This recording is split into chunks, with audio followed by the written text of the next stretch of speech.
army was sweeping through and carrying the Israelites into captivity.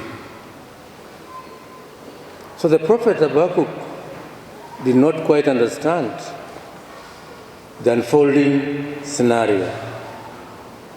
So he asked God 2 questions. The first question was that why you, a holy God, use a crude instrument like Babylon to punish your chosen people of Israel. The second question was, how do you, as a holy God, allow evil and good to coexist? Mungu alimjibu, God answered him. God told him that there's a wider picture on this matter. But with the time, you will understand the unfolding scenario. Because the just shall live by faith. At this particular time, Robert, you might not understand the circumstances surrounding the death of Rose. It's difficult for you to comprehend what actually happened. But let me assure you that with the time, you will know the bigger picture of what transpired. But the just shall live by faith. It's our prayer to you as you transition into widowhood, as you open a new chapter in your life without Rose, that you remain focused, that you remain resilient to keep the legacy and the spirit of Rose alive. Wewe ukilegea, wasia the legacy of Rose itapakwa matope. The legacy of Rose will live through you, your resilience, your focus, and you are assured of our continued prayers, holding your hand, uplifting you in your ministry, so that we will leave Rose through you. Many words have been said, mambo mengi imesemwa, lakini sisi hatuendi na maneno ambayo yamesemwa. Sisi tunaenda na imani katika Kristo na mwongozo wake. My only request to all of us here is that when we are dealing with human beings who have feelings like ours, who have thoughts like ours, let us exercise wisdom in decision making so that we don't trample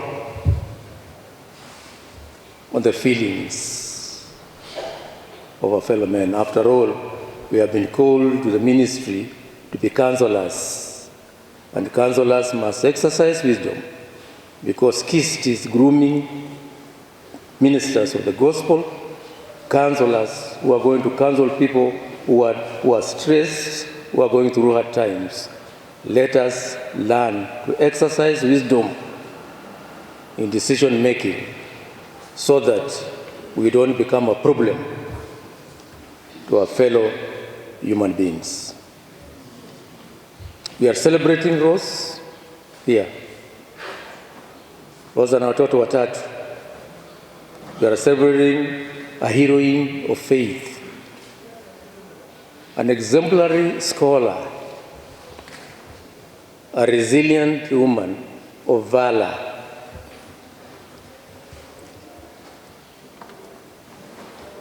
that immensely contributed to the growth of KIST. Ukiangalia maneno Rose alifanya kama mwalimu, kwanza kama mwanafunzi, akakuja kuwa mwalimu, akakuja kuwa academic dean, akakuja kuwa acting principal, is an enormous contribution to the KIST fraternity that should not have been ignored in her career path. But now she's gone. So we celebrate her, an ordained minister of the Church of God in East Africa, Kenya, who gave her life fully to the work of the church. Rose was not materialistic. Rose was very honest and thrifty in the handling of the resources that were put at her disposal. And she was forthright. Ukienda kando, atakuambia, brother or sister, hapa, we don't trade in those territories, tutembee hivi. And because of that, many people didn't like her, and especially those who don't entertain constructive criticism. KIST will go back on the drawing boards, because Abab Rose was instrumental in making KIST, linking up KIST with Association of Theological Colleges in Africa. I worked with her. She did a tremendous job. Rose was instrumental in linking up KIST with Kenya Islands University. Her thinking, her intellect, and her good public relations made it possible to make friends at these institutions I mentioned, including Tenwek, because wherever she went, she made friends, and those friends became a big resource in uplifting the image of KIST to where it is now. Sijui wengine wetu tunaanza kufikiria, me as the Archbishop, I was really concerned with the death of Rose, because to groom a minister to the level of a finalist on a PhD, those of you who have gone through doctorate programs, you know, is not an easy matter. It takes sacrifice, it takes resilience, it takes commitment to train a person to that level. And then wengine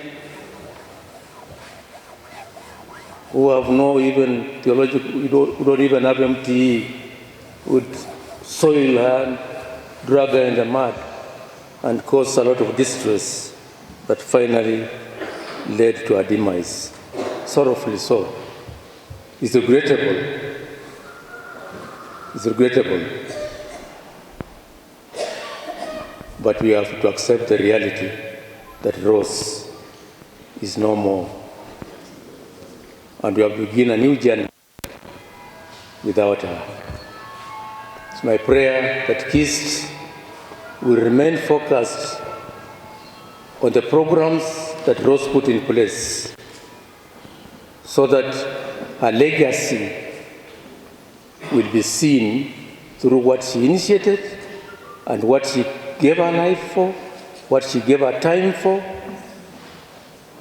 and what she prayed that will become a reality.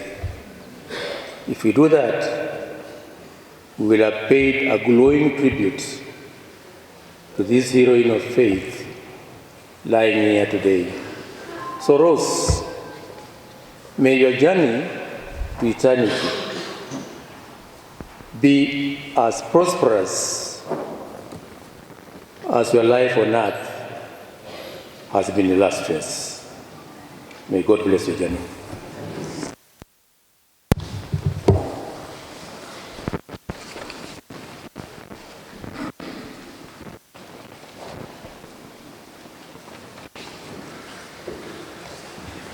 Thank you very much.